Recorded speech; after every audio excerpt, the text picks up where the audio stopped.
ನಮ್ಮ ಕರ್ನಾಟಕದ ಇತಿಹಾಸದಲ್ಲಿ ಆದಿಲ್ ಶಾಹಿ ಟೈಮ್ ಪೀರಿಯಡ್ ಏನಿದೆ ಅದು ಒಂದು ಮುಖ್ಯ ಪಾತ್ರ ತಗೊಂಡಿದೆ. ಅಂದರೆ ನಾವು ಇಲ್ಲಿವರೆಗೂ ನೀವು ನೋಡಿದರೆ ಕರ್ನಾಟಕ ಇತಿಹಾಸದಲ್ಲಿ ಏನಾಗುತ್ತೆ ಅಂದರೆ ಈ ಮಿಡಿವಲ್ ಪೀರಿಯಡ್ ಅಂತ ಏನಂತೀವಿ ನಾವು, ಮಿಡಿವಲ್ ಪೀರಿಯಡಲ್ಲಿ ಒಂದು 13ನೇ ಶತಮಾನದಿಂದ ಹಿಡ್ಕೊಂಡು 17ನೇ ಶತಮಾನದವರೆಗೂ ಕರ್ನಾಟಕದಲ್ಲಿ ಏನಾಗಿತ್ತು ಅಂದರೆ 3 ರಾಜಭಾರಿಗಳು ಮುಖ್ಯವಾಗಿತ್ತು. ಒಂದು ವಿಜಯನಗರ ಹಂಪಿಯಲ್ಲಿ, ಆಮೇಲೆ ಬಿಜಾಪುರದಲ್ಲಿ ಆದಿಲ್ ಶಾಹಿಗಳು, ಆಮೇಲೆ ಬೀದರ್ದಲ್ಲಿ ಬಹಮನೀಸ್ ಅವ್ರದ್ದು ಆದಮೇಲೆ ಬರಿದೀಸ್ ಅಂತ ಬರ್ತಾರೆ ಅವರು. ಸೊ ಅದು ಒಂಥರ ಉತ್ತರ ಭಾಗದ ಕರ್ನಾಟಕ, ಈಗಿಂದ ಏನು ಉತ್ತರ ಭಾಗದ ಕರ್ನಾಟಕ ಇದೆ, ಈಗಿನ ಕಾಲದ ನೀವು ನಕ್ಷೆ ನೋಡಿದ್ರೆ ನಮ್ಮ ಕರ್ನಾಟಕ ರಾಜ್ಯದ್ದು ಆ ಉತ್ತರ ಭಾಗ ಎಲ್ಲ ಆದಿಲ್ ಶಾಹಿ ಇದರಲ್ಲಿತ್ತು. ಆಮೇಲೆ ಅದಕ್ಕಿಂತ ಮುಂಚೆ 200 ವರ್ಷಗಳು ಅಂದರೆ 15ನೇ ಶತಮಾನ ಅಂದರೆ 1489 ಇಸ್ವಿಯಿಂದ 1686 ಇಸ್ವಿವರೆಗೂ ಆದಿಲ್ ಶಾಹಿಯರು ಆಳಿದ್ರು.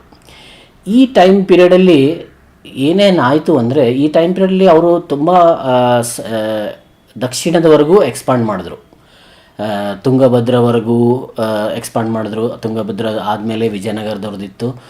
ಆದರೆ ಆಮೇಲೆ ಆ ಕಡೆ ಪೋರ್ಚುಗೀಸ್ ಸೈಡ್, ಗೋವಾ ಸೈಡೆಲ್ಲ ಎಕ್ಸ್ಪಾಂಡ್ ಮಾಡಿದ್ರು. ಆಮೇಲೆ ಈ ಕಡೆ ಮಂಗಳೂರು ಕಡೆ, ಶಿವಮೊಗ್ಗ ಆ ಕಡೆ ಎಲ್ಲ ಎಕ್ಸ್ಪಾಂಡ್ ಮಾಡಿದ್ರು. ಸೊ ಆದಿಲ್ ಶಾಹಿ ದೊಡ್ಡ ರಾಜ್ಯವಾಗಿತ್ತು. ಆದರೆ ನಮ್ಮ ಭಾರತ ಇತಿಹಾಸದ ನಾವು ಸ್ಟಡಿ ಏನಂತೀವಿ, ಅದರಲ್ಲಿ ನಮ್ಮ ಡೆಕ್ಕನ್ ಅಂದರೆ ಈ ದಕ್ಷಿಣದ ಸ್ಟಡೀಸು ತುಂಬ ಕಡಿಮೆ ಆಗಿದೆ. ಯಾಕಂದರೆ ಪ್ರೈಮರಿಲಿ ಅಂದರೆ ಒಂಥರ ಫೋಕಸ್ಸು ಮುಘಲ್ಸ್ ಮೇಲೆ ಇರೋದರಿಂದ ತುಂಬ ವರ್ಷಗಳಿಂದ ಈ ಡೆಕ್ಕನ್ ಸಲ್ಟನಟ್ಸ್ ಅಂತ ಏನಂತೀವಿ, ಅಂದರೆ ದಕ್ಷಿಣದ ಇಸ್ಲಾಮಿಕ್ ಕಿಂಗ್ಡಮ್ಸ್ ಅಥವಾ ರಾಜ್ಯಭಾರಿಗಳು ಏನಿದ್ದುವೋ ಅದ್ರ ಬಗ್ಗೆ ಅಷ್ಟು ಏನಂತಾರೆ ಸ್ಟಡಿ ಆಗಿಲ್ಲ ಹಿಸ್ಟಾರಿಕಲಿ, ಹೌದಾ. ಅದರಲ್ಲಿ ಮುಖ್ಯವಾಗಿ ಕನ್ನಡದಲ್ಲಂತರೂ ಏನೂ ಪಬ್ಲಿಷೇ ಆಗಿರಲಿಲ್ಲ. ಆ ಪಾಯಿಂಟ್ ಆಫ್ ವ್ಯೂವಿಂದ ನೋಡಿದ್ರೆ, ನೀವು ಆ ದೃಷ್ಟಿಕೋನದಿಂದ ನೋಡಿದ್ರೆ ಈ ಪ್ರಾಜೆಕ್ಟ್ ಏನಿದೆ, ಈ ಯೋಜನೆ PG Halakatti research centre BLD association Bijapur ಅವ್ರು ಮಾಡಿದ್ದು, ಇದು ಒಂದು ದೊಡ್ಡ ಕಾರ್ಯ. ಯಾಕಂದರೆ ಮೊದಲು ಅಂದರೆ ಅವ್ರು ಏನು ಮಾಡಿದ್ದಾರೆ ಅಂದರೆ, ಈ ಪ್ರಾಜೆಕ್ಟ್ದು ಮುಖ್ಯವಾದ ಯೋಜನೆ ಏನಿತ್ತು ಅಂದರೆ, ಯಾವುದ್ಯಾವುದು ಕೃತಿ ದಕ್ಕನಿ ಅಥವಾ ಉರ್ದುವಲ್ಲಿದೆಯೋ ಅಥವಾ ಪರ್ಷಿಯನ್ ಇದೆಯೋ, ಆಮೇಲೆ ಆದಿಲ್ ಶಾಹಿ ಕಾಲದಲ್ಲಿ ಬರೆದಿದ್ದಿದೆಯೋ ಅಥವಾ ಆದಿಲ್ ಶಾಹಿ ರಾಜ್ಯದ ಬಗ್ಗೆ ಇದೆಯೋ ಅದನ್ನು ಅವರು ಕನ್ನಡಕ್ಕೆ ಅನುವಾದಿಸಿದ್ದಾರೆ. ಅವರು ಈ ಪ್ರಾಜೆಕ್ಟ್ಗೆ ಮೊದಲು ಈ ಪ್ರಾಜೆಕ್ಟ್ ಶುರುವಾಗಿದ್ದು ನಮ್ಮ ಕನ್ನಡ ಸಂಸ್ಕೃತಿ ಇಲಾಖೆಯವರ ಕನ್ನಡ ಯೂನಿವರ್ಸಿಟಿ ಹಂಪಿಯಿಂದ. ಆವಾಗ MM ಕಲಬುರ್ಗಿ ಅವರು, ದಿವಂಗತ MM ಕಲಬುರ್ಗಿ, ಪ್ರೊಫೆಸರ್ ಕಲಬುರ್ಗಿ ಅವರು ಅಲ್ಲಿ ಹಂಪಿಯಲ್ಲಿ ಮೇನ್ ಪರ್ಸನ್ ಆಗಿದ್ದರು, ಅಂದರೆ ಹೆಡ್ ಆಫ್ ಡಿಪಾರ್ಟ್ಮೆಂಟ್ ಆಗಿದ್ದರು. ಆ ಡಿಪಾರ್ಟ್ಮೆಂಟೇ ಫೋಕಸ್ ಇದ್ದಿದ್ದೇ ಆದಿಲ್ ಶಾಹಿ ಇತಿಹಾಸದ ಮೇಲೆ ಇತ್ತು. ಸೊ ಆವಾಗ ಅಲ್ಲಿ 1-2 ಪುಸ್ತಕಗಳ ಅನುವಾದ ಆಗಿತ್ತು. ಬಟ್ ಅದು ಆದಮೇಲೆ ತುಂಬ ವರ್ಷಗಳ ನಂತರ ಮತ್ತೆ ಈ ಯೋಜನೆ BLD ಅಸೋಸಿಯೇಷನ್ ಕೃಪೆಯಿಂದ ಮತ್ತೆ ಶುರುವಾಯಿತು ಅಲ್ವಾ. ಸೊ ಅವ್ರೇನು ಮಾಡಿದರು ಮೊದಲಿಗೆ ಎಷ್ಟು ಕೃತಿಗಳಿದೆ ಅನ್ನೋದು ಒಂದು ಮುಖ್ಯವಾದ ಇದು ಹೆಜ್ಜೆ ಇದರಲ್ಲಿ ಅಲ್ವಾ. ಸೊ 20 ಕೃತಿಗಳನ್ನು ಅವರು ಐಡೆಂಟಿಫೈ ಮಾಡಿದ್ರು. 20 ಕೃತಿಗಳು ಆದಿಲ್ ಶಾಹಿ ಟೈಮ್ದು, ಆಮೇಲೆ ಆದಿಲ್ ಶಾಹಿ ಟೈಮದ ಬಗ್ಗೆ, ಆದಿಲ್ ಶಾಹಿ ಸಮಯದ ಬಗ್ಗೆ ಮಾತಾಡುತ್ತೆ ಅಥವಾ ಅದ್ರ ಬಗ್ಗೆ ಇದೆ ಆ ಕೃತಿಗಳಲ್ಲಿ ಅನ್ನೋದನ್ನು 20 ಕೃತಿಗಳನ್ನು ಅವರು ಐಡೆಂಟಿಫೈ ಮಾಡಿದರು. 20 ಕೃತಿಗಳನ್ನು ಐಡೆಂಟಿಫೈ ಮಾಡಿದ್ಮೇಲೆ ಅವರೊಂದು ಕಮಿಟಿ ಹೆಡ್ಡು ಈಗ ಸದ್ಯಕ್ಕೆ ಡಾಕ್ಟರ್ ಕೃಷ್ಣ ಕೋಲಾರ್ ಕುಲಕರ್ಣಿ ಅವರಾಗಿದ್ದಾರೆ, ಮುಂಚೆ ಕಲಬುರ್ಗಿಯವರಾಗಿದ್ದರು. ಸೊ ಈ ಕಮಿಟಿಯಲ್ಲಿ ಎಲ್ಲ ಸ್ಕಾಲರ್ಸ್ ಒಟ್ಟಿಗೆ ಎಲ್ಲರೂ ಸೇರಿಕೊಂಡು 3-4 ವರ್ಷಗಳ ಕಾಲ ಅನುವಾದ ಈ ಪ್ರಾಜೆಕ್ಟನ್ನು ಮಾಡಿದರು. ಸೊ ಇದು ಒಂದು ಇದರಲ್ಲಿ ಯಾವ ಥರ ಕೃತಿಗಳಪ್ಪ ಅಂದರೆ, ಆದಿಲ್ ಶಾಹಿ ಟೈಮ್ ಪೀರಿಯಡಲ್ಲಿ ಈ ಮುಸ್ಲಿಂ ರೂಲರ್ಸ್ ಏನಂತೀವಿ, ಅಂದರೆ ಡೆಕ್ಕನ್ ಸಲ್ತನ್ಸ್ ಏನಂತೀವಿ ನಾವು, ಅದರಲ್ಲಿ ಆದಿಲ್ ಶಾಹೀಸ್ ಆಗಲಿ, ಬಹಮನೀಸ್ ಆಗಲಿ, ನಿಜಾಮ್ ಶಾಹೀಸ್ ಆಗಲಿ, ಇವರಲ್ಲಿ ಒಂದು ಮುಖ್ಯವಾದ ಇದು ಪ್ರಾಕ್ಟೀಸ್ ಅಂದರೆ ಒಂದು ಟ್ರೆಡಿಷನ್ ಏನಂತೀವಿ ಇತ್ತು. ಅಂದರೆ ಅವರು ಯಾವಾಗಲೂ ಅವರು ಹಿಸ್ಟೋರಿಯನನ್ನು ಅವರು ಇಟ್ಕೊತಿದ್ರು ಕೋರ್ಟ್ ಹಿಸ್ಟೋರಿಯನ್ ಅಂತ ಏನಂತೀವಿ, ಅವ್ರನ್ನ ಇಟ್ಕೋತಿದ್ರು. ಸೊ ಕೋರ್ಟ್ ಹಿಸ್ಟೋರಿಯನ್ನ ಅದೊಂದು ಕಲ್ಚರ್ ಮೊಘಲ್ಸಲ್ಲೂ ಇತ್ತು, ಅದು ಇಲ್ಲಿ ಡೆಕ್ಕನ್ ಸಲ್ಟನಟ್ಸಲ್ಲೂ ಇತ್ತು. ಈ ಕಲ್ಚರಿಂದ ಏನಾಯಿತು ಅಂದರೆ ತುಂಬ ಜನ ಕೋರ್ಟ್ ಹಿಸ್ಟೋರಿಯನ್ಸ್ ಇದ್ದರು. ಅದರಲ್ಲಿ ಒಬ್ಬ ಮುಖ್ಯವಾದ ನಮಗೆ ಅಂದರೆ ಎಲ್ಲ ಆದಿಲ್ ಶಾಹಿ ಸ್ಟಡೀಸ್ ಏನು ಬೇಸ್ ಆಗುತ್ತೆ ಅದು ಇಟ್ ಈಸ್ ಬೇಸ್ಡ್ ಆನ್, ಅಂದರೆ ನಾವು ಅದು ಎಲ್ಲ ಫರಿಷ್ಠ ಅಂತ ಒಬ್ಬ ಹಿಸ್ಟೋರಿಯನ್ ಇದ್ದ ಆದಿಲ್ ಶಾಹಿ ಕೋರ್ಟಲ್ಲಿ. ಅವನ ಸ್ಟಡೀಸ್ ಮೇಲೆ ಬೇಸ್ ಮಾಡ್ತಾರೆ ಎಲ್ಲ ಸ್ಟಡಿ. ಆಮೇಲೆ ಕೊಲೋನಿಯಲ್ ಸ್ಟಡೀಸ್ ಆಗಲಿ, ಆಮೇಲೆ ಫಾರಿನ್ ಸ್ಕಾಲರ್ ಸ್ಟಡಿ ಮಾಡಿದ್ದಾಗಲಿ, ಇಲ್ಲಿವರೆಗೂ ಫರಿಷ್ಠ ಅದೊಂಥರ ಫಂಡಮೆಂಟಲ್ ಟೆಕ್ಸ್ಟ್ ಆಗಿಬಿಟ್ಟಿದೆ ಆದಿಲ್ ಶಾಹಿ ಆಡಳಿತದ ಬಗ್ಗೆ ಅಲ್ವಾ. ಸೊ ಫರಿಷ್ಠ ಅವನು ಇಬ್ರಾಹಿಂ ಆದಿಲ್ ಶಾ, ಎರಡನೇ ಇಬ್ರಾಹಿಂ ಆದಿಲ್ ಶಾ ಅಂದರೆ 16ನೇ ಶತಮಾನದ ತುದಿಯಿಂದ ಹಿಡಿದು 17ನೇ ಶತಮಾನದ ಮೊದಲು 2 ಡಿಕೇಡ್ಗಳವರೆಗೂ ಇಬ್ರಾಹಿಂ ಆದಿಲ್ ಶಾ ರಾಜ್ಯದಲ್ಲಿ ಇದ್ದವನು. ಆಮೇಲೆ ಇಬ್ರಾಹಿಂ ಆದಿಲ್ ಶಾ ಎರಡನೇದವನು ನಮಗೆಲ್ಲರಿಗೂ ಗೊತ್ತಿರುವ ಹಾಗೆ ತುಂಬ ಒಂಥರ ಕಲ್ಚರಲ್ ಕಿಂಗ್ ಅವನು. ಅಂದರೆ ಬಿಜಾಪುರದಲ್ಲಿ ನೀವು ಇನ್ನೂ ಹೋದರೆ ಅವನು ರುದ್ರಾಕ್ಷ ಹಾಕೊಳ್ಳೋನು ಇಬ್ರಾಹಿಂ ಆದಿಲ್ ಶಾ ಸೆಕೆಂಡು. ಯಾಕಂದರೆ ಅವ್ರಿಗೆ ಲಿಂಗಾಯತ್ ಮೂಮೆಂಟ್ ಏನಿತ್ತು ಅದರದ್ದು ಇನ್ಫ್ಲೂಯೆನ್ಸ್ ಇತ್ತು ಸ್ವಲ್ಪ ಆವಾಗ, ಶರಣರ ಮೂಮೆಂಟು. ಸೊ ಇಬ್ರಾಹಿಂ ಆದಿಲ್ ಶಾ ನೀವು ಪೇಂಟಿಂಗ್ಸ್ ನೋಡಿದ್ರೆ ಆಗಿನ Adil Shahi time period, Ibrahim Adil Shah time ಪೀರಿಯಡ್ದು ಅಲ್ಲಿ ಅವರು ರುದ್ರಾಕ್ಷ ಹಾಕ್ಕೊಂಡು ಕಾಣಿಸುತ್ತೆ, ರುದ್ರಾಕ್ಷ ಹಾಕ್ಕೊಂಡಿರೋದು. ಆಮೇಲೆ ಅವನು ಗಣಪತಿ, ಸರಸ್ವತಿ ಬಗ್ಗೆ ತುಂಬ ಒಂಥರ ಪ್ರೀತಿ. ಈ ಹಿಂದೂ ದೇವರುಗಳು ಏನಿದ್ದಾವೆ ಅದ್ರ ಬಗ್ಗೆ ಸ್ವಲ್ಪ, ಅಂದರೆ ಸರಸ್ವತಿ ಅಂದರೆ ಜ್ಞಾನ ವಿಜ್ಞಾನ ಅಂದ್ಕೊಂಡು ಅವ್ರಿಗೆ ಇಬ್ರಾಹಿಂ ಆದಿಲ್ ಶಾಗೆ ತುಂಬ ಇತ್ತು. ಸೊ ಅವ್ನು ಬರೆಯೋ ಕೃತಿಗಳೆಲ್ಲ ಸ್ಟಾರ್ಟ್ ಆಗೋದು ಗಣಪತಿಯಿಂದ, ಸರಸ್ವತಿ ನಮಃ ಇಂದ. ಸೊ ಆ ಥರ. ಸೊ ಅದು ಒಂದು Ibrahim Adil Shah period culturally rich period ಬಿಜಾಪುರದಲ್ಲಿ. ಒಂದು ಅರೌಂಡ್ 1580s ಇಂದ ಸ್ಟಾರ್ಟ್ ಆಗಿ 1620s ಇರುತ್ತೆ ಅಲ್ವಾ. ಸೊ ಆ ಟೈಮ್ ಪೀರಿಯಡಲ್ಲಿ, ಇಬ್ರಾಹಿಂ ಆದಿಲ್ ಶಾ ಟೈಮ್ ಪೀರಿಯಡಲ್ಲಿ ತುಂಬ ಕಲ್ಚರಲ್ ಅಂದರೆ ಈ ಸಾಂಸ್ಕೃತಿಕ ಕೆಲಸಗಳನ್ನು ಅವರು ಒಳ ತಗೊಂಡ್ರು. ಅದರಲ್ಲಿ ಇದು ಒಂದು ಅಂದರೆ ಫರಿಷ್ಠ ಅವನು ಮೊಹಮ್ಮದ್ ಕಾಸಿಮ್ ಹಿಂದೂ ಶಾ ಅಂತ ಅವನ ನಿಜವಾದ ಹೆಸರು. ಫರಿಷ್ಠ ಅನ್ನೋದು ಒಂದು ಕಾವ್ಯನಾಮ. ಸೊ ಅವನು ಫರಿಷ್ಠ ಆದಿಲ್ ಶಾಹಿ ಕೋರ್ಟ್ಗೆ ಅವನು ಬೇರೆ ಕಡೆಯಿಂದ ಬಂದವನು. ಅವನು ಆದಿಲ್ ಶಾಹಿ ಕೋರ್ಟ್ಗೆ ಬಂದಾಗ ಇಬ್ರಾಹಿಂ ಆದಿಲ್ ಶಾ ಇವನು ಬರೀತಾನೆ ಅಂತ ಗೊತ್ತಾದಮೇಲೆ ಅವನು ಆ್ಯಕ್ಚುಲಿ ನಿಜಾಮ್ ಶಾ ಕೋರ್ಟಿಂದ ಬಂದವನು. ನಿಜಾಮ್ ಶಾ ಅಂದರೆ ಅಹಮದ್ ನಗರಿಂದ, ಮಹಾರಾಷ್ಟ್ರಲ್ಲಿದೆ ಈಗ ಅಹಮದ್ ನಗರ, ಅಲ್ಲಿಂದ ಬಂದವನು. ಆ ರಾಜ್ಯದಿಂದ ಆದಿಲ್ ಶಾಹಿ ರಾಜ್ಯಕ್ಕೆ ಕೆಲಸ ಹುಡ್ಕೊಂಡು ಬಂದವನು. ಅವನು ಮೊದಲು ಮಿಲಿಟ್ರಿಯಲ್ಲಿದ್ದ, ಆದರೆ ಅವನು ಬರೆಯೋ ಹುಚ್ಚು, ಅವನಿಗೆ ಪರ್ಷಿಯನ್ ಬಗ್ಗೆ ತುಂಬ ಅವನಿಗೆ ಅಭ್ಯಾಸ. ಸೊ ಅದು ಇಬ್ರಾಹಿಂ ಆದಿಲ್ ಶಾಹಿ ನೋಡ್ಕೊಂಡ್ಬಿಟ್ಟು ಅವನಿಗೆ ಏನು ಕೆಲಸ ಕೊಟ್ಟಿದ್ರು ಅಂದರೆ ಫರಿಷ್ಠಾಗೆ, ನೀನು ನಮ್ಮ ಮುಸ್ಲಿಂ ರಾಜ್ಯಗಳ ಬಗ್ಗೆ ಯಾರೂ ಬರದೇ ಇಲ್ಲ ಇತಿಹಾಸ ಇಂಡಿಯಾದಲ್ಲಿ ಅಂತ. ಸೊ ಭಾರತದ ಹಿಸ್ಟ್ರಿಯಲ್ಲಿ ಏನು ಮುಸ್ಲಿಂ ರೂಲರ್ಸ್ ಏನಿದ್ದಾರೆ, ನೀವು 12ನೇ ಶತಮಾನದಿಂದ ಹಿಡ್ಕೊಂಡು ಇಬ್ರಾಹಿಂ ಆದಿಲ್ ಶಾ ನನ್ನವರೆಗೂ ನೀನು ಬರೆಯಪ್ಪ ಅಂತ ಅವನಿಗೆ ಒಂದು ಪ್ರಾಜೆಕ್ಟ್ ಕೊಟ್ಟರು ಇಬ್ರಾಹಿಂ ಆದಿಲ್ ಶಾ ಟು. ಸೊ ಫರಿಷ್ಠ ಏನು ಮಾಡ್ದ, ಅವನು 12 ಕೃತಿಗಳನ್ನು ಬರೆದ. ಆ 12 ಕೃತಿಗಳಲ್ಲಿ ಅವನು ಫಸ್ಟು ಯಾವಾಗ ಗಜ್ನಿ ಇನ್ವೇಷನ್ ಅಂತ ಏನಂತೀವಿ ನಾವು, ಅಲ್ಲಿಂದ ಹಿಡ್ಕೊಂಡು ಇಬ್ರಾಹಿಂ ಆದಿಲ್ ಶಾವರೆಗೂ ಅವನು ಮುಸ್ಲಿಂ ರೂಲರ್ಸ್ ಇತಿಹಾಸ ಬರೆದ. ಸೊ ಅದು ಹಾಗಾಗಿಬಿಟ್ಟು ಅದು ಒಂದು ತುಂಬ ಮುಖ್ಯವಾದ ಕೃತಿ. ಅದನ್ನು ನಾವು ಓದಲಿಲ್ಲ ಅಂದರೆ, ಅಥವಾ ಅದನ್ನು ಸ್ಟಡಿ ಮಾಡದೆ ನಾವು ನಮ್ಮ ಕರ್ನಾಟಕದ ಇತಿಹಾಸ ಆಗಲಿ, ಇಸ್ಲಾಮಿಕ್ ಹಿಸ್ಟ್ರಿ ಆಫ್ ಇಂಡಿಯಾ ಆಗಲಿ ಅದನ್ನು ಅರ್ಥ ಮಾಡ್ಕೊಳ್ಳೋದು ಅದು ಇನ್ಕಂಪ್ಲೀಟ್ ಆಗಿಬಿಡುತ್ತೆ.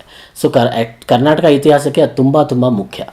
ಯಾಕಂದರೆ ಅದರಲ್ಲಿ ಅವರು ಬೇರೆ ಕರ್ನಾಟಕ ಏನು ರಾಜ್ಯಗಳಿದ್ದವು ಮೊದಲು, ಹಿಂದೂ ರಾಜ್ಯರಾಗಲಿ ಅಥವಾ ಬೇರೆ ಲೋಕಲ್ ರಾಜ್ಯರು, ಅವ್ರ ಜೊತೆ ಆದಿಲ್ ಶಾಹಿ ಇರೋದು ಏನು ಸಂಬಂಧ ಇತ್ತು, ಅವರು ಹೇಗೆ ಇದು ಮಾಡಿದ್ರು ಎಲ್ಲ ಇದೆ ಅದರಲ್ಲಿ. ಅದು ಆದಿಲ್ ಶಾಹಿದು ಅಷ್ಟೇ ಅಲ್ಲ, ಇಡೀ ಭಾರತದಲ್ಲಿ ಎಲ್ಲ ಮುಸ್ಲಿಮ್ಸ್ ಕಿಂಗ್ಸ್ ಇದೆ.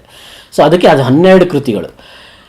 ಸೊ ಆ 12 ಕೃತಿಗಳನ್ನು ಇಂಗ್ಲೀಷಲ್ಲಿ ಆಲ್ರೆಡಿ ಆಗಿತ್ತು. 19th ಸೆಂಚುರಿಲಿ ಬ್ರಿಟಿಷರು ಕ್ಯಾಪ್ಟನ್ ಬ್ರಿಗ್ಸ್ ಅಂತ ಟ್ರಾನ್ಸ್ಲೇಟ್ ಮಾಡಿದರು. ಅದರಲ್ಲಿ ತುಂಬ ಟ್ರಾನ್ಸ್ಲೇಷನ್ಸ್ ಇದೆ. ಕ್ಯಾಪ್ಟನ್ ಬ್ರಿಗ್ಸ್ ಟ್ರಾನ್ಸ್ಲೇಷನ್ನು ತುಂಬ ಒಳ್ಳೆ ಟ್ರಾನ್ಸ್ಲೇಷನ್ ಅಂತ ಇಂಗ್ಲೀಷ್ ಹಿಸ್ಟೋರಿಯನ್ಸು, ಇಂಗ್ಲೀಷ್ ಇತಿಹಾಸ ಸ್ಕಾಲರ್ಸ್ ಏನಿದ್ದಾರೆ ಅವರು ಅಂತಾರೆ. ಆದರೆ ಕನ್ನಡದಲ್ಲಿ ಏನಿರಲಿಲ್ಲ. ಹಾಗಾಗಿಬಿಟ್ಟು ಕನ್ನಡದಲ್ಲಿ ಏನು ಸ್ಟಡೀಸ್ ಇದೆ ಕರ್ನಾಟಕ ಇತಿಹಾಸದ್ದು, ಅದರಲ್ಲಿ ಆದಿಲ್ ಶಾಹಿ ಸ್ಟಡೀಸ್ ತುಂಬ ಕಡಿಮೆ ಆಗಿದೆ ಇನ್ನೂವರೆಗೂ. ಅದಕ್ಕೆ ಮುಖ್ಯ ಯಾಕಪ್ಪ ಹೀಗಾಯಿತು ಅಂದರೆ, ಮುಖ್ಯ ಏನಂತಾರೆ ರೋಡ್ ಬ್ಲಾಕ್ಸ್ ಅಥವಾ ಆಬ್ಸ್ಟೆಕಲ್ಸ್ ಏನಿತ್ತು ಅಂದರೆ, ಒಂದು ಇವೆಲ್ಲ ಕೃತಿಗಳು ಮುಸ್ಲಿಂ ರಾಜ್ಯ ಬಾಮನೀಸ್ ಗುಲ್ಬರ್ಗ, ಬೀದರ್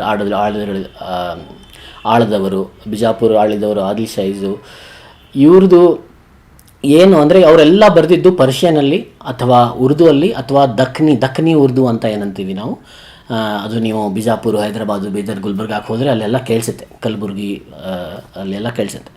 ಸೊ ಆ ಭಾಷೆ ಅಲ್ಲಿ ಬರೆದಿದ್ದದು. ಸೊ ಆ ಭಾಷೆ ಅದು ಕನ್ನಡದಲ್ಲಿ, ಕರ್ನಾಟಕದ ಇತಿಹಾಸ ಕನ್ನಡದಲ್ಲಿ ಓದುವವರಿಗೆ ಅದು ಸ್ಕಾಲರ್ಶಿಪ್ ಕಡಿಮೆ ಇತ್ತು. ಸೊ ಹಾಗಾಗಿಬಿಟ್ಟು ಈ ಕೃತಿಗಳು ಯಾವ ಪರ್ಷಿಯನಲ್ಲಿದೆ, ಉರ್ದು, ದಖ್ನಿಯಲ್ಲಿದೆ, ಅದು ಇನ್ನೂವರೆಗೂ ಕನ್ನಡದಲ್ಲಿ ಅನುವಾದ ಆಗದೇ ಇರೋದರಿಂದ ಅದರ ಬಗ್ಗೆ ಅಭ್ಯಾಸ ಆಗಿರಲಿಲ್ಲ. ಇನ್ನೊಂದು ಮುಖ್ಯವಾದ ಪ್ರಾಬ್ಲಮ್ ಏನಾಗಿತ್ತು ಅಂದರೆ, ನಮ್ಮ ಕರ್ನಾಟಕ ಯಾವಾಗ ಫಾರ್ಮ್ ಆಯಿತು, ನೀವು ಸ್ಟೇಟ್ ಫಾರ್ಮೇಷನ್ ಇತಿಹಾಸ ನೋಡಿದ್ರೆ 1956 ಮೈಸೂರು ರಾಜ್ಯ, ಹಳೆ ಮೈಸೂರು ರಾಜ್ಯ ಏನಿತ್ತು, ಒಡೆಯರ್ ಮೈಸೂರು ರಾಜ್ಯ, ಅದರಲ್ಲಿ ಆದಿಲ್ಶಾಹಿ ಇದು ಕಿಂಗ್ಡಮ್ ಇರಲಿಲ್ಲ. ಅಂದರೆ ಬಿಜಾಪುರ ಇರಲಿಲ್ಲ, ಬೀದರ್ ಇರಲಿಲ್ಲ, ಬೆಳಗಾಂ ಇರಲಿಲ್ಲ, ಧಾರವಾಡ ಇರಲಿಲ್ಲ, ಕಲಬುರ್ಗಿ ಇರಲಿಲ್ಲ, ಬೀದರ್ ಇರಲಿಲ್ಲ, ಸೊ ರಾಯಚೂರು ಇಲ್ಲ. ಇಷ್ಟೊಂದು ಜಿಲ್ಲೆಗಳು ಈಗ ಏನಿವೆ ಅವು ಇಲ್ಲಿ ಇರಲಿಲ್ಲ. ಅವು ನಿಜಾಮ್ ಅವರ ಇದರಲ್ಲಿದ್ದು, ಅಂದರೆ ಹೈದರಾಬಾದಲ್ಲಿದ್ದು, ಅಥವಾ ಬಾಂಬೆ ಪ್ರೆಸಿಡೆನ್ಸಿಯಲ್ಲಿ ಇದ್ವು, ಕೊಲೋನಿಯಲ್ ಟೈಮಲ್ಲಿ ಬಾಂಬೆ ಪ್ರೆಸಿಡೆನ್ಸಿ ಇದರಲ್ಲಿದ್ದು. ಹಾಗಾಗಿಬಿಟ್ಟು ನಾವೀಗ ಏನು ಹೈದರಾಬಾದ್ ಕರ್ನಾಟಕ, ಬಾಂಬೆ ಕರ್ನಾಟಕ ಏನಂತೀವಿ, ಅವೆಲ್ಲ ಜಿಲ್ಲೆಗಳು ಅಲ್ಲಿಂದ ಬಂದವು. ಸೊ ಹಾಗಾಗಿಬಿಟ್ಟು ಏನಾಯಿತು ಅಂದರೆ, ಐತಿಹಾಸಿಕ ಕೃತಿಗಳೇನಿವೆ, ಡಾಕ್ಯುಮೆಂಟ್ಸ್ ಏನಿವೆ, ಅವೆಲ್ಲ ಇರೋದು ಪುಣೆಯಲ್ಲಿದೆ, ಬಾಂಬೆಯಲ್ಲಿದೆ, ಅಥವಾ ಹೈದರಾಬಾದಲ್ಲಿದೆ. ಹಾಗಾಗಿಬಿಟ್ಟು ಅದಕ್ಕೆ ಆ್ಯಕ್ಸೆಸ್ಸು ಒಂಥರ ಇರಲಿಲ್ಲ. ಅಂದರೆ ಕನ್ನಡದಲ್ಲಿ ಇತಿಹಾಸ ಓದೋವರಿಗೆ ಅಥವಾ ಅಭ್ಯಾಸ ಮಾಡೋವರಿಗೆ ಅದು ಆ್ಯಕ್ಸೆಸ್ ಕಡಿಮೆ ಇತ್ತು. ಯಾಕಂದರೆ ಅವು ಕೃತಿಗಳೆಲ್ಲ ಈ ಥರ ಆರ್ಕೈವ್ಸ್, ಪುಣೆ ಆರ್ಕೈವ್ಸ್ ಆಗಲಿ, ಹೈದರಾಬಾದ್ ಆರ್ಕೈವ್ಸ್, ನಿಜಾಮ್ ಆರ್ಕೈವ್ಸ್ ಆಗಲಿ, ಹೈದರಾಬಾದ್, ಈಗ ಸದ್ಯಕ್ಕೆ ಆಂಧ್ರ ಪ್ರದೇಶ ಆರ್ಕೈವ್ಸು, ತೆಲಂಗಾಣ ಆರ್ಕೈವ್ಸು, ಆಮೇಲೆ ಬಾಂಬೆ ಆರ್ಕೈವ್ಸು, ಇದರಲ್ಲೆಲ್ಲ ಸ್ಪ್ರೆಡ್ ಆಗಿಬಿಟ್ಟಿದೆ. ಹಾಗಾಗಿಬಿಟ್ಟು ಅದು ಒಂದು ಕಡೆ ಯಾರೂ ತಂದಿರಲಿಲ್ಲ ಅದನ್ನ. ಹಾಗಾಗಿಬಿಟ್ಟು ಕನ್ನಡದಲ್ಲಿ ಅಭ್ಯಾಸ ಮಾಡೋರಿಗೆ, ಕರ್ನಾಟಕ ಇತಿಹಾಸ ಅಭ್ಯಾಸ ಮಾಡೋರಿಗೆ ಅದು ಅವಕಾಶ ದೊರಕಿರಲಿಲ್ಲ. ಹಾಗಾಗಿ ಈ ಪ್ರಾಜೆಕ್ಟ್ ತುಂಬ ಮುಖ್ಯ. ಯಾಕೆಂದರೆ ಇದು ಏನು ಮಾಡುತ್ತೆ ಅಂದರೆ, ಇವರು ಎಲ್ಲ ಏನು ಕಮಿಟಿ ಫಾರ್ಮ್ ಮಾಡಿದ್ರು, ಆಮೇಲೆ ರಿಸರ್ಚ್ ಟೀಮ್ ಥರ ಏನು ಫಾರ್ಮ್ ಮಾಡಿದ್ರು BLD ಅಸೋಸಿಯೇಷನ್ದವರು, ಅವರು ಈ ಎಲ್ಲ ಆರ್ಕೈವ್ಸ್ ಹೋಗಿ ಇವೇನು 20 ಬುಕ್ಗಳ ಲಿಸ್ಟ್ ಮಾಡಿದ್ರು, ಅವರು ಕೃತಿಗಳ ಲಿಸ್ಟ್ ಮಾಡಿದ್ರು, ಅವೆಲ್ಲರದು ಒರಿಜಿನಲ್ ಕಾಪಿ, ಅದು ಪರ್ಷಿಯನ್ ಇರಲಿ ಅಥವಾ ದಖನಿಯಲ್ಲಿರಲಿ ಅಥವಾ ಉರ್ದುವಲ್ಲಿರಲಿ, ಸೊ ಅವು ಒರಿಜಿನಲ್ ಕಾಪಿನ ಹುಡುಕಿಬಿಟ್ಟು ಆ ಒರಿಜಿನಲ್ ಕಾಪಿಯಿಂದ ಅನುವಾದ ಮಾಡಿದ್ದಾರೆ. ಸೊ ಅದು ಫರಿಷ್ಠಾ, ಫಾರ್ ಎಕ್ಸಾಂಪಲ್ ತೆಹರೀಕೆ ಫರಿಷ್ಠಾ ಅಂತೇನಂತೀವಿ ನಾವು, ಅದು 12 ಕೃತಿಗಳು ಅವ್ರದ್ದು. ಸ್ವಲ್ಪ ಸಲಾರ್ಜಂಗ್ ಮ್ಯೂಸಿಯಮಲ್ಲಿದೆ, ಸ್ವಲ್ಪ ಆಂಧ್ರ ಪ್ರದೇಶ್ ಆರ್ಕೈವ್ಸಲ್ಲಿದೆ, ಸ್ವಲ್ಪ ಪುಣೆ ಆರ್ಕೈವ್ಸಲ್ಲಿದೆ.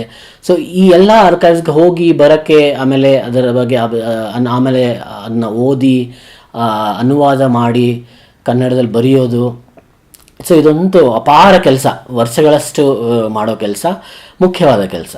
ಸೊ ಅದು ಮಾಡಿಬಿಟ್ಟು ಅವರು ತೆಹರೀಕೆ ಫರಿಷ್ಠಾ ಅಂತ ಏನು ಹೇಳ್ತೀವಿ, ಅದರ 12 ಕೃತಿಗಳನ್ನು 4 ಕನ್ನಡ ವಾಲ್ಯೂಮ್ಗಳಲ್ಲಿ ಇದು ಮಾಡಿದ್ದಾರೆ, ಪಬ್ಲಿಷ್ ಮಾಡಿದ್ದಾರೆ. ಸೊ 4 ವಾಲ್ಯೂಮ್ಗಳಲ್ಲಿ, 4 ಪ್ರಸ್ತುತಿಗಳಲ್ಲಿ ಅದು 12 ವಾಲ್ಯೂಮ್ಗಳನ್ನು ಕವರ್ ಮಾಡಿದ್ದಾರೆ ಫರಿಷ್ಠಾ ಅವ್ರದ್ದು. ಸೊ ಅದು ಅತಿವಾದ ಮುಖ್ಯವಾದ ಒಂದು ಈ ಪ್ರಾಜೆಕ್ಟಿನ ಅಚೀವ್ಮೆಂಟ್ ನನ್ನ ಪ್ರಕಾರ. ಯಾಕಂದರೆ ಈಗ ನಾವು ಕನ್ನಡದ ಹುಡುಗರು, ಕನ್ನಡದ ಯಂಗ್ ಇಂಟ್ರೆಸ್ಟೆಡ್ ಸ್ಕಾಲರ್ಸ್ ಏನಿದ್ದಾರೆ, ಅವರಿಗೆ ಇದು ಆ್ಯಕ್ಸೆಸ್ ಇರುತ್ತೆ. ಇವು ಕನ್ನಡ ಯೂನಿವರ್ಸಿಟಿಯಲ್ಲಿ ಓದೋರಿಗಾಗಲಿ ಅಥವಾ ಬೆಂಗಳೂರು ಯೂನಿವರ್ಸಿಟಿಯಲ್ಲಿ ಓದೋರಿಗೆ ಈ ಕನ್ನಡ ಕೃತಿಗಳ ಆ್ಯಕ್ಸೆಸ್ ಏನಿರುತ್ತೆ, ಅದು ಅವ್ರಿಗೆ ಈ ಆದಿಲ್ಶಾಹಿ ಹಿಸ್ಟ್ರಿ ಬಗ್ಗೆ ಒಂದು ಹೊಸ ಪರ್ಸ್ಪೆಕ್ಟಿವ್ ಕೊಡುತ್ತೆ. ಯಾಕಂದರೆ ನಾವು ಒರಿಜಿನಲ್ ಕಂಟೆಂಪ್ರರಿ ಸೋರ್ಸಸ್ ಏನಂತೀವಿ ಇತಿಹಾಸದಲ್ಲಿ, ಅಂದರೆ ಆ ರಾಜನ ಟೈಮಲ್ಲೇ ಬರೆದಿದ್ದ ಇತಿಹಾಸ ಇದು, ಅದು ತುಂಬ ಮುಖ್ಯವಾದ ಸೋರ್ಸು. ಅದರಲ್ಲಿ ಒಂದು ಸ್ವಲ್ಪ ಇದು ಇರ್ಬೋದು, ಇಂಟರ್ಪ್ರಿಟೇಷನ್ ಮೇಲೆ ಡಿಪೆಂಡ್ ಆಗುತ್ತೆ, ಆದರೆ ಅದೇ ಟೈಮಲ್ಲಿ ಬರೆದಿದ್ದರಿಂದ ಅದು ನಾವು ಮುಖ್ಯ. ಹೇಗೆ ನಾವು ಕನ್ನಡದಲ್ಲಿ ವಿಜಯನಗರ ಅವ್ರದ್ದು ಇತಿಹಾಸ ಆಗಲಿ ಅಥವಾ ಹೊಯ್ಸಳ ಅವ್ರದ್ದು ಇತಿಹಾಸ ಆಗಲಿ ಇನ್ಸ್ಕ್ರಿಪ್ಷನ್ ಮುಖ್ಯ ಅದೆಲ್ಲ ಮಾಡ್ತೀವಿ, ಅದೇ ಥರ ಆದಿಲ್ಶಾಹಿದು ಇದೆ. ಇನ್ನೊಂದು ಮುಖ್ಯವಾದ ಅಚೀವ್ಮೆಂಟ್ ಏನು ಮಾಡಿದ್ದಾರೆ ಅಂದರೆ, ಇದರಲ್ಲಿ ಈವನ್ ಸಣ್ಣ ಸಣ್ಣ ಕೃತಿಗಳು ಕೂಡ, ಅಂದರೆ ಈಗ ಒಂದು ಕೃತಿ ಇದೆ, ಏನಪ್ಪ ಅಂದರೆ ಫುತೂಹತೆ ಆಲಮ್ಗೀರ್ ಅಂತ. ಫುತೂಹತೆ ಆಲಮ್ಗೀರು ಒಂದು ಸಣ್ಣ ಕೃತಿ, ಅದು ಏನು ಕೃತಿಯಪ್ಪ ಅಂದರೆ, ಆಲಮ್ಗೀರ್ ಅಂದರೆ ಔರಂಗಜೇಬು. ಸೊ ಔರಂಗಜೇಬು ಕಡೆಯಲ್ಲಿ ನಿಮಗೆ ಇತಿಹಾಸ ಗೊತ್ತಿದ್ದಂಗೆ, ಔರಂಗಜೇಬ್ ಬಂದ್ಬಿಟ್ಟು ಆದಿಲ್ಶಾಹಿ ರಾಜರನ್ನ ಬಿಜಾಪುರನ ಆಕ್ಯುಪೈ ಮಾಡ್ತಾರೆ 16 ಕ್ರಿಸ್ತಶಕ 1686 ಆಕ್ಯುಪೈ ಮಾಡ್ತಾರೆ. ಆಮೇಲೆ ಅದು ಮೊಘಲ್ಸ್ ಒಳಗಡೆ ಹೋಗ್ಬಿಡುತ್ತೆ ಬಿಜಾಪುರ, ಸ್ವಲ್ಪ 10-15 ವರ್ಷದವರೆಗೂ, ಆಮೇಲೆ ಸಾತಾರ ಆ ಥರ ಅಲ್ವಾ. ಸೊ ಅದನ್ನು ಒಬ್ಬ ಗುಜರಾತಿನ ಬ್ರಾಹ್ಮಣ, ಅವನ ಹೆಸರು ಈಶ್ವರ್ ಚಂದ್ರ ಸಾಗರ್ ಅಂತ, ಅವ್ರ ಹೆಸರು ಈಶ್ವರ್ ಸಾಗರ್ ಅಂತ, ಈಶ್ವರ್ ಚಂದ್ರ ಅಲ್ಲ, ಈಶ್ವರ್ ಸಾಗರ್ ಅಂತ. ಅವನು ಔರಂಗಜೇಬನ ಕೋರ್ಟಲ್ಲಿ, ಅಂದರೆ ಮೊಘಲ್ ಡೆಲ್ಲಿ ಕೋರ್ಟಲ್ಲಿ ಕಾಜಿ ಆಗಿದ್ದವನು. ಕಾಜಿ ಅಂದರೆ ಜಡ್ಜ್ ಪರ್ಷಿಯನಲ್ಲಿ. ಸೊ ಅವನು ಜಡ್ಜ್ ಆಗಿದ್ದವನು, ಅಂದರೆ ಸೊ ಒಂದು ಒಳ್ಳೆ ಪೋಸ್ಟ್ ಇತ್ತು ಅವನು ಔರಂಗಜೇಬ್ನ ರಾಜ್ಯದಲ್ಲಿ. ಸೊ ಹಾಗಾಗಿಬಿಟ್ಟು ಅವನಿಗೆ ಔರಂಗಜೇಬ್ದು ಎಲ್ಲ ಕೃತಿಗಳದ್ದು ಆ್ಯಕ್ಸೆಸ್ ಇತ್ತು. ಅಂದರೆ ಲೆಟರ್ಗಳಾಗಲಿ ಅಥವಾ ಫರ್ಮಾನ್ ಅಂತ ಏನಂತೀವಿ ನಾವು, ಅಂದರೆ ಇದು ಕಳಿಸ್ತಾರಲ್ಲ, ರೂಲಿಂಗ್ ಕಳಿಸ್ತಾರಲ್ವ ಹಳ್ಳಿಗಳಿಗೆ, ಈ ಥರ ಆಗಬೇಕು ಅಂತ, ಅಥವಾ ಯಾರಿಗಾದ್ರೂ ಜಾಗೀರು ಕೊಡೋದಾಗಲಿ, ಆಮೇಲೆ ಇದು ನೆಲದಾನಗಳಿರುತ್ತಲ್ಲ ಅದನ್ನೆಲ್ಲ ಬರೆದಿಟ್ಟಿರ್ತಾರಲ್ಲ, ಅದೆಲ್ಲ ಡಾಕ್ಯುಮೆಂಟ್ಸ್ಗೆ ಅವ್ನಿಗೆ ಆ್ಯಕ್ಸೆಸ್ ಇತ್ತು. ಸೊ ಅವನೇನು ಮಾಡ್ದ, ಅದರ ಇನ್ಫಾರ್ಮೇಷನ್ ಇಟ್ಕೊಂಡು ಒಂದು ಬುಕ್ ಬರ್ದ. ಆ ಬುಕ್ ಹೆಸರೇ ಫುತುಹತೆ ಆಲಮ್ಗೀರ್ ಅಂತ. ಅದನ್ನು ಇವರು ಟ್ರಾನ್ಸ್ಲೇಟ್ ಮಾಡಿದ್ದಾರೆ. ಇದು ನೋಡಿ, ಈಗಿನ ಕಾಲಕ್ಕೆ ಇದು ಒಂಥರ ಒಳ್ಳೆಯ ಕಥೆನೂ ಕೇಳೋಕ್ಕೆ. ಯಾಕಂದರೆ ಅವರು ಈಶ್ವರ್ ಸಾಗರ್ ಅನ್ನೋರು, ಅವನು ಗುಜರಾತಿ ಬ್ರಾಹ್ಮಣ ಆಗಿಬಿಟ್ಟು ಅವನು ಔರಂಗಜೇಬ್ ಕೋರ್ಟಲ್ಲಿ ಒಳ್ಳೆ ಪೋಸ್ಟಲ್ಲಿ ಕೆಲಸ ಮಾಡಿದವನು. ಅವನು ಪರ್ಷಿಯನಲ್ಲಿ ಬರೆದಿದ್ದಾನೆ ಒಂದು ಕೃತಿ. ಸೊ ಪರ್ಷಿಯನ್ ಆವಾಗ ಒಂಥರ ಮೇನ್ ಲ್ಯಾಂಗ್ವೇಜ್, ಅಂದರೆ ಅಫಿಷಿಯಲ್ ಲ್ಯಾಂಗ್ವೇಜ್ ಆಗಿತ್ತು. ಹಾಗಾಗಿಬಿಟ್ಟು ಎಲ್ಲ ಕೋರ್ಟ್ ರಿಲೇಟೆಡ್ ಡಾಕ್ಯುಮೆಂಟ್ಸ್ ಏನಿರುತ್ತೆ, ಅಂದರೆ ರಾಜ್ಯರ ಕೆಲಸದ ಮಹತ್ವದ ಆಗಿದ್ದು ಎಲ್ಲ ಏನೇನು ಕೃತಿಗಳಿರುತ್ತೆ ಅವೆಲ್ಲ ಪರ್ಷಿಯನಲ್ಲಿ ಬರೀತಿದ್ರು. ಓಕೆ. ಆಮೇಲೆ ದಕ್ಕನಿ ಉರ್ದುವಲ್ಲೆಲ್ಲ ಒಂಥರ ಪೋಯೆಟ್ರಿ ಬರೆದಾಯಿತು, ಅಥವಾ ಈಗ ಕಿತಾಬೆ ನವರಸ್ಸು ಅನುವಾದ ಮಾಡಿದ್ದಾರೆ ಇದರಲ್ಲಿ. ಕಿತಾಬೆ ನವರಸ್ಸು ಒಂದು ಇವ್ರದ್ದು ಬುಕ್ ಅದು, ನಮ್ಮ ಇಬ್ರಾಹಿಂ ಆದಿಲ್ ಶಾ, ಎರಡನೇ ಇಬ್ರಾಹಿಂ ಆದಿಲ್ ಶಾ ಅವರು ಕವಿ ಮ್ಯೂಸಿಷಿಯನ್ನು ಎಲ್ಲ. ಅವರು ಇವನ್ ತ್ಯಾಗರಾಜ ಇದು ಕರ್ನಾಟಿಕ್ ಮ್ಯೂಸಿಕ್ ಬಗ್ಗೆನೂ ಅವ್ರಿಗೆ ತುಂಬ ಜ್ಞಾನ ಇತ್ತು, ಇಬ್ರಾಹಿಂ ಆದಿಲ್ ಶಾ ಇದು ಸೆಕೆಂಡ್ ಅವ್ರಿಗೆ. ಸೊ ಅವರು ಕಿತಾಬೆ ನವರಸ್ ಅಂತ ಒಂದು ತಮ್ಮ ಕವಿತೆ ಸಂಕಲನವನ್ನು ಮಾಡಿದರು ದಕ್ಕನಿಯಲ್ಲಿ. ದಕ್ಕನಿ ಅಂದರೆ ಅದು ಬಿಜಾಪುರದಲ್ಲೆಲ್ಲ ಲೋಕಲ್ ಲ್ಯಾಂಗ್ವೇಜ್, ಈಗೂ ಕೇಳಿಸುತ್ತೆ ನೀವು ಹೋದರೆ. ಸೊ ಆ ಭಾಷೆಯಲ್ಲಿ ಬರೆದಿದ್ದು. ಸೊ ಅದನ್ನು ಇವರು ಅನುವಾದ ಮಾಡಿದ್ದಾರೆ. ಅದು ಒಂಥರ, ಅದು ಆಲ್ರೆಡಿ ಇಂಗ್ಲೀಷಲ್ಲಿತ್ತು, ಆದರೂ ಒಂಥರ ಅಚೀವ್ಮೆಂಟೇ ಅದು, ಕನ್ನಡದಲ್ಲಿ ಇರಲಿಲ್ಲ. ಹಾಗಾಗಿಬಿಟ್ಟು ಈ ಫುತುಹತೆ ಆಲಮ್ಗೀರ್ ನೋಡಿ, ಇದೊಂಥರ ಇಂಟ್ರೆಸ್ಟಿಂಗ್ ಬುಕ್. ಸೊ ಈ ಥರ ತುಂಬ ಚಿಕ್ಕ ಬುಕ್ಗಳನ್ನು ಕೂಡ ಅನುವಾದ ಮಾಡಿದ್ದಾರೆ. ಇನ್ನೊಂದಿದೆ ತಜ್ಕಿರತೆ ಉಲ್ ಮುಲ್ಕ್ ಅಂತ. ಅದು ಫುಲ್ ಬ್ಯಾಟಲ್ ಆಫ್ ತಾಳಿಕೋಟ ಏನಂತೀವಿ ನಾವು, ಕ್ರಿಸ್ತಶಕ 1565 ಆಗಿದ್ದು. ಎಲ್ಲ ಏನು 5 ಮುಸ್ಲಿಂ ರಾಜ್ಯಗಳು ಏನಿದ್ದವು ಡೆಕ್ಕನಲ್ಲಿ, ಅವೆಲ್ಲ ಒಟ್ಟಿಗೆ ಕೂಡಿ ವಿಜಯನಗರದನ್ನ ಸೋಲಿಸಿದ್ದ ಯುದ್ಧ, ಅದು ದೊಡ್ಡ ಯುದ್ಧ. ಆಮೇಲೆ ನಮ್ಮ ಕರ್ನಾಟಕದ ಇತಿಹಾಸದಲ್ಲಿ ಅದೊಂದು ದೊಡ್ಡ ಯುದ್ಧ ಅಂತ ಎಲ್ಲರಿಗೂ ಗೊತ್ತು. ಆ ಯುದ್ಧದ ಮೇಲೆ ಸಾಕಷ್ಟು ಏನಂತಾರೆ ಕೃತಿಗಳಿವೆ, ಸಾಹಿತ್ಯ ಇದೆ, ಎಲ್ಲ ಇದೆ. ಆದರೆ ಎಲ್ಲ ಇದ್ದಿದ್ದು ಒಂಥರ ವಿಜಯನಗರ ಪಾಯಿಂಟ್ ಆಫ್ ವ್ಯೂ ಇದೆ. ಅಂದರೆ ವಿಜಯನಗರ ರಾಜ್ಯದ ದೃಷ್ಟಿಕೋನದಿಂದ ಬರೆದಿದ್ದಿದೆ, ಯಾಕಂದರೆ ಅವೆಲ್ಲ ಕನ್ನಡದಿಂದ ಬಂದಿರೋದಿದೆ. ಈ ತಾಜ್ಕಿರತ್ ಉಲ್ ಮುಲ್ಕ್ ಏನಿದೆ, ಇದು ಆದಿಲ್ ಶಾಹಿ ಅವರ ಪರ್ಸ್ಪೆಕ್ಟಿವಿಂದ ಬರುತ್ತೆ. ಸೊ ಇದನ್ನು ಆ ಬ್ಯಾಟಲ್ ಆಫ್ ತಾಳಿಕೋಟ ಬಗ್ಗೆನೇ ಇರೋದು, ಆ ಯುದ್ಧದ ಬಗ್ಗೆನೇ ಇರೋದು. ಹಾಗಾಗಿಬಿಟ್ಟು ಅದು ರಕ್ಕಸ ತಂಗಡಿಯಲ್ಲಿ ಆಗಿದ್ದು ಯುದ್ಧ. ಇವನ್ ಗಿರೀಶ್ ಕಾರ್ನಾಡ್ ಅವ್ರ ನಾಟಕದಲ್ಲಿ ಬರುತ್ತೆ, ಹೊಸ ನಾಟಕದಲ್ಲಿ. ಸೊ ತಜ್ಕಿರತ್ತೆ ಮುಲ್ಕು ಅದನ್ನು ಅನುವಾದ ಕನ್ನಡಕ್ಕೆ ಮಾಡಿದ್ದು ಒಂಥರ ಈಗ ಇತಿಹಾಸ ಅಭ್ಯಾಸ ಮಾಡೋರಿಗೆ ಒಂದು ಹೊಸ ದೃಷ್ಟಿಕೋನ ಸಿಗುತ್ತೆ. ಇನ್ನೊಂದು ಅಗ್ದಿ ಮುಖ್ಯವಾದ ಕೃತಿ, ಅಂದರೆ ವೆರಿ ಇಂಟ್ರೆಸ್ಟಿಂಗ್ ಕೃತಿ ಅಂದರೆ ತಾರೀಖೆ ಸಿಕಂದರಿ ಮತ್ತು ಅಲಿನಾಮಾ ಅಂತ. ಇವೆರಡು ಕೂಡಿಬಿಟ್ಟು ಅವ್ರು ಒಂದು ಪುಸ್ತಕದಲ್ಲಿ ಪಬ್ಲಿಷ್ ಮಾಡಿದ್ದಾರೆ. ಇದು ದಖ್ನಿ ಉರ್ದು ಒರಿಜಿನಲ್, ಒಬ್ಬ ಮುಲ್ಲಾ ನಸರತಿ ಅನ್ನೋ ಒಬ್ಬ ದಖ್ನಿ ಕವಿಯವರು ಅವ್ರು ಬರೆದ ಕೃತಿ ಇದು. ಅವ್ರು ದಖ್ನಿಯಲ್ಲಿ ಬರೆದ ಕೃತಿ ಇದು. ಇದು ಯಾಕೆ ಮುಖ್ಯ ಅಂದರೆ, ಇದು ಲಾಸ್ಟ್ 2 ರಾಜರು ಏನಿದ್ರು, ಆದಿಲ್ ಶಾಹಿ ಸೆಕೆಂಡ್, ಅವರು ಬಾರಾ ಕಮಾನನ್ನು ನೋಡಿರ್ತೀರ ಬಿಜಾಪುರದಲ್ಲಿ, ಅರ್ಧ ಕಟ್ಟು ಬಿಟ್ಟಿದ್ದು, ಯಾಕಂದರೆ ಅವ್ರು ಅಷ್ಟರಲ್ಲಿ ತೀರೋಗ್ಬಿಟ್ರು. ಆದಿಲ್ ಶಾ ಸೆಕೆಂಡ್. ಆಮೇಲೆ ಅವರಾದ್ಮೇಲೆ ಸಿಕಂದರ್ ಆದಿಲ್ ಶಾಹಿ, ಲಾಸ್ಟ್ ಔರಂಗಜೇಬ್ ಬಂದಾಗ ಸಿಕಂದರ್ ಆದಿಲ್ ಶಾಹಿ ರಾಜ. ಸಿಕಂದರ್ ಆದಿಲ್ ಶಾಹಿ ಅಷ್ಟೊಂದು ಆಳಕ್ಕಾಗಲಿಲ್ಲ, ಅಷ್ಟೊತ್ತಿಗೆ ಔರಂಗಜೇಬ್ ಬಂದುಬಿಟ್ರು. ಆದರೆ ಅವರಿಬ್ಬರ ಬಗ್ಗೆ ಫರಿಷ್ಠಾ ಬರೆದಿರಲಿಲ್ಲ, ಯಾಕಂದರೆ ಫರಿಷ್ಠಾ ಬರೆದಿದ್ದು ಇಬ್ರಾಹಿಂ ಆದಿಲ್ ಶಾ 2ನೇವರೆಗೂ, ಆಮೇಲೆ ಅವನ ಫರಿಷ್ಠಾ ತೀರೋಗ್ಬಿಟ್ಟ. ಸೊ ಮೊಹಮ್ಮದ್ ನಾಮಾ ಏನು ಮಾಡುತ್ತೆ, ಇವು ಲಾಸ್ಟ್ ಇಬ್ಬರು ಏನು ರಾಜರಿದ್ದರು, ಮೊಹಮ್ಮದ್ ಆದಿಲ್ ಶಾಹಿ ಆಮೇಲೆ ಸಿಕಂದರ್ ಆದಿಲ್ ಶಾಹಿ, ಅವ್ರ ಬಗ್ಗೆ ಇತಿಹಾಸ ಕೊಡುತ್ತೆ. ಸೊ ಅದು ಈಗ ನೋಡಿ, ಇಷ್ಟೊತ್ತವರೆಗೂ ನಾವು ಈಗ ಎಲ್ಲ ಇತಿಹಾಸ ಓದೋರು, ಆದಿಲ್ ಶಾಹಿ ಇತಿಹಾಸ ಓದೋರು ಜಾಸ್ತಿಯಾಗಿ ನಾವು ಬ್ರಿಟಿಷರ ಏನಂತಾರೆ ಒಂಥರ ಬ್ರಿಟಿಷರ ಬುಕ್ಸ್ಗಳನ್ನು ಓದಿ, ಅಥವಾ ಬ್ರಿಟಿಷ್ ಹಿಸ್ಟೋರಿಯನ್ಸ್ ಬರೆದಿದ್ದ ಬುಕ್ಸ್ಗಳನ್ನು ಓದಿ ಅಭ್ಯಾಸ ಮಾಡಿರೋರು. ಸೊ ಹಾಗಾಗಿಬಿಟ್ಟು ಆಮೇಲೆ ಅಥವಾ ಪರ್ಷಿಯನ್ ಬರೋರು ಏನಾದರೂ ಹಿಸ್ಟೋರಿಯನ್ ಇದ್ದರೆ ಅದು ತುಂಬ ಕಡಿಮೆ ನಮ್ಮ ಭಾರತ ದೇಶದಲ್ಲಿ. ಸೊ ಅವರು ಬರೆದಿರೋ ಅವರು ಒಂದು ಕೆಲವರು ಇರ್ಬೋದು, ಆದರೆ ನೀವು ಪಾಪ್ಯುಲರ್ ಇದರಲ್ಲಿ ನೋಡಿದ್ರೆ ಪರ್ಷಿಯನ್ ಹಿಸ್ಟ್ರಿನ ನಾವು ಟ್ರಾನ್ಸ್ಲೇಟ್ ಮಾಡಿ ಓದಿದವರು ತುಂಬ ಕಡಿಮೆ. ಹಾಗಾಗಿಬಿಟ್ಟು ಇದು ಕನ್ನಡದಲ್ಲಿ ಅನುವಾದ ಮಾಡೋದ್ರಿಂದ ಇವೆಲ್ಲ ಒಂದು ಹೊಸ ಈ ಕೃತಿಗಳು ತುಂಬ ಮುಖ್ಯ. ಈಗ ನೀವು ಇವನ್ ಸಣ್ಣ ಮಕ್ಕಳಿಗೆ ಸ್ಕೂಲ್ಗಳಲ್ಲಾಗಲಿ ಅಥವಾ ಕಾಲೇಜ್ಗಳಾಗಲಿ ಈ ಕೃತಿಗಳು ಉಪಯೋಗ ಆಗ್ಬೋದು, ಹೊಸ ದೃಷ್ಟಿಕೋನ ಕೊಡ್ಬೋದು ನಮ್ಮ ಓದೋರಿಗೆ. ಸೊ ಸಾಕಷ್ಟು ಈ ಥರ ಇದೆ. ಇವನ್ ನಮ್ಮ ಈಗ ಶಿವಾಜಿ ಮತ್ತು ಆದಿಲ್ಶಾಹಿ ಮಧ್ಯೆ ತುಂಬ ಇದು ಇತ್ತು ಅಂತ, ಯುದ್ಧಗಳಿತ್ತು ಅಥವಾ ವಿರೋಧ ಇತ್ತು ಅಂತ ನಮಗೆ ಇತಿಹಾಸದಲ್ಲಿ ನಾವು ತುಂಬ ಪಾಪ್ಯುಲರ್ ಒಂಥರ ಒಪಿನಿಯನ್ ಅದು. ಆದರೆ ಇನ್ನು ನೋಡಿದ್ರೆ ಅವರ ಫಾದರ್, ಶಿವಾಜಿಯವರ ಫಾದರ್ ತಂದೆ ಏನಿದ್ರು ಶಾಜಿ ಭೋಸ್ಲೆ, ಅವರು ಆದಿಲ್ಶಾಹಿ ಇದರಲ್ಲೇ ಕೆಲಸ ಮಾಡೋರು.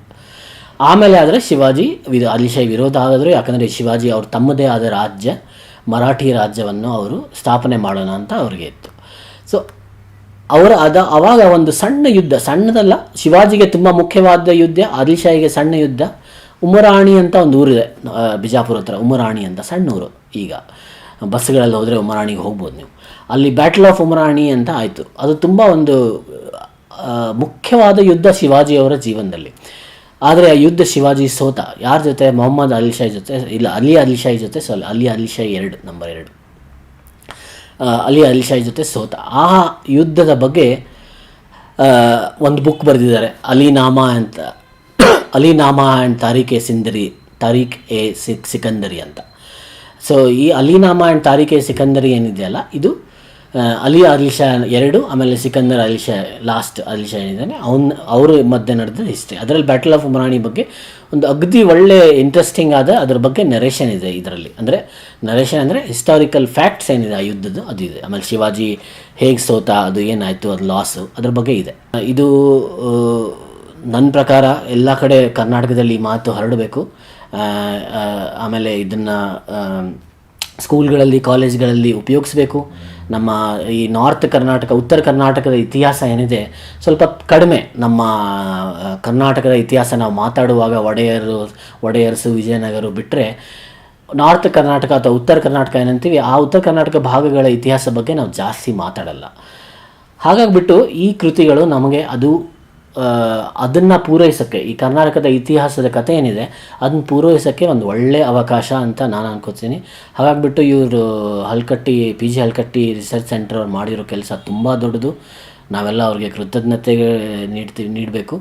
ಆಮೇಲೆ ಇದರಲ್ಲಿ ನನಗನ್ಸೋದು ಇನ್ನೊಂದು ದೊಡ್ಡ ಅಚೀವ್ಮೆಂಟ್ ಈ ಯೋಜನೆ ಅಂದರೆ ಟೀಮ್ ಇದರಿಂದ ನೋಡಿದ್ರೆ, ಲಕ್ಷಣದಿಂದ ನೋಡಿದ್ರೆ ಇದರಲ್ಲಿ ಅವರು ಏನು ಪೊಲಿಟಿಕಲ್ ಬಯಾಸ್ ತೊಗೊಂಡಿಲ್ಲ. ಅಂದರೆ ಒಂಥರ ಅವರು ಪರ್ಷಿಯನ್ ಎಕ್ಸ್ಪರ್ಟ್ಸ್ ಆಗಲಿ, ದಖ್ನಿ ಎಕ್ಸ್ಪರ್ಟ್ಸ್ ಆಗಲಿ, ಅವರು ಬಿಜಾಪುರದಲ್ಲಿರೋ ಲೋಕಲ್ ಎಕ್ಸ್ಪರ್ಟ್ ಇರ್ಬೋದು ಅಥವಾ ಹೈದರಾಬಾದಿಂದ ಬರೋ ಎಕ್ಸ್ಪರ್ಟ್ ಆಗಿರ್ಬೋದು, ಎಷ್ಟಾಗುತ್ತೋ ಅವ್ರಿಗೆ ಎಷ್ಟು ಅವಕಾಶ ಇತ್ತೋ ಅದನ್ನೆಲ್ಲ ಪೂರಾ ಉಪಯೋಗಿಸಿಕೊಂಡು ಅವರು ಅತಿ ದೊಡ್ಡ ಪ್ರಯತ್ನ ಮಾಡಿದ್ದಾರೆ. ಯಾರೂ ಬಿಡದೆ ಯಾರು ಎಕ್ಸ್ಪರ್ಟ್ ಇದ್ದಾರೆ ಅವ್ರನ್ನ ಪ್ರಾಜೆಕ್ಟಲ್ಲಿ ಹಾಕ್ಕೊಂಡು ಈ ಪ್ರಾಜೆಕ್ಟ್ ಮಾಡಿದ್ದಾರೆ. ಅದು ತುಂಬ ರೇರ್ ಅಕಾಡೆಮಿಕ್ ಇದರಲ್ಲಿ. ಸೊ ಆ ರೀತಿಯಿಂದ ನೋಡಿದ್ರೆ ಇದು ಒಂದು ದೊಡ್ಡ ಅಚೀವ್ಮೆಂಟ್. ಯಾಕಂದರೆ ಆ ಟೀಮಲ್ಲಿ ನೀವು ಹೆಸರುಗಳು ನೋಡಿದ್ರೆ ಭಾನು ಮುಷ್ತಾಕ್ ಅವರು ಇದ್ದಾರೆ, ಅನುವಾದ ಮಾಡಿದ್ದಾರೆ. ಭಾನು ಮುಷ್ತಾಕ್ ಅವರು ವೆಲ್ ನೋನ್ ರೈಟರು ನಮ್ಮ ಕನ್ನಡದಲ್ಲಿ, ಹಾಸನ್ನವರು. ಆಮೇಲೆ ಇವರು ಇದ್ದಾರೆ, ರಂಜಾನ್ ದರ್ಗಾ ಅವರಿದ್ದಾರೆ. ಸೊ ಈ ಥರ ತುಂಬ ಸಾಹಿತಿಗಳು ಅದರಲ್ಲಿ ಇನ್ವಾಲ್ವ್ ಇದ್ದಾರೆ.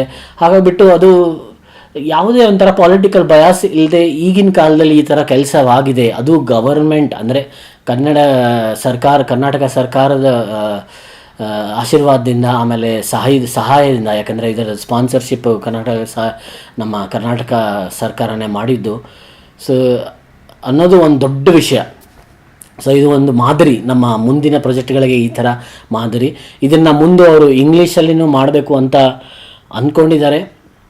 ಆರ್ಕಿಯಾಲಜಿಕಲ್ ಸರ್ವೆ ಆಫ್ ಇಂಡಿಯಾನ ಅವ್ರಿಗೆ ರಿಕ್ವೆಸ್ಟ್ ಮಾಡಿದ್ದಾರೆ ಅಂತ ಬರೆದಿದ್ದಾರೆ ಬುಕ್ಸ್ಗಳಲ್ಲಿ.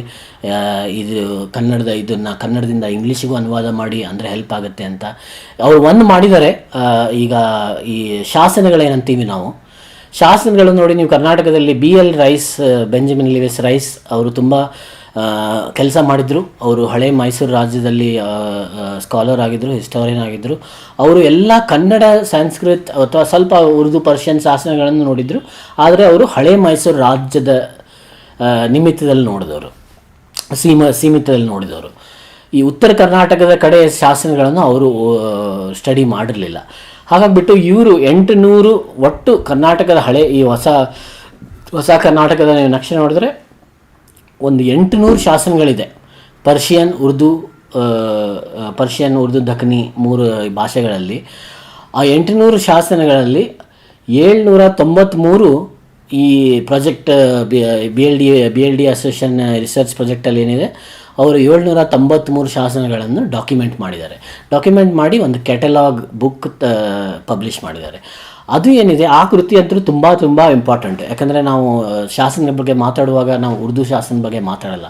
ಆಮೇಲೆ ಉರ್ದು, ಅರೇಬಿಕ್, ಉರ್ದು, ದಖನಿ, ಆಮೇಲೆ ಪರ್ಷಿಯನ್ ಶಾಸನ ಬಗ್ಗೆ ನಾವು ಮಾತಾಡಲ್ಲ. ಆಮೇಲೆ ಪರ್ಷಿಯನ್ ಶಾಸನಗಳು ನಾವು ಈವನ್ ಎಷ್ಟು 19ನೇ ಶತಮಾನದವರೆಗೂ ಪರ್ಷಿಯನ್ ಒಡೆಯರ್ಸ್ ಕಿಂಗ್ಸ್ ಇದ್ದಾಗ ಕೂಡ